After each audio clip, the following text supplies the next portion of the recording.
Un atkal par kastītēm. Šodien mums ir šāda kastīte, ko mēs veidojām Ziemassvētkos, kur tika liktas dāvaniņas bērniem. Un, jā, tad šī ir gatavā kaste.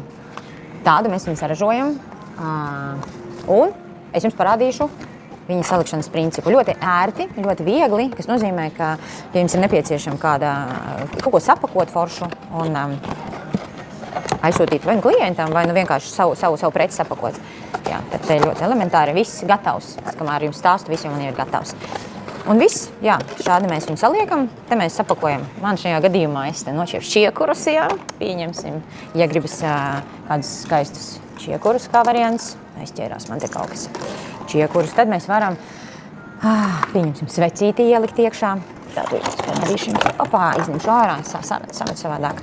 Šajā gadījumā vienkārši es jums rādu, kā mēs varam izmantot.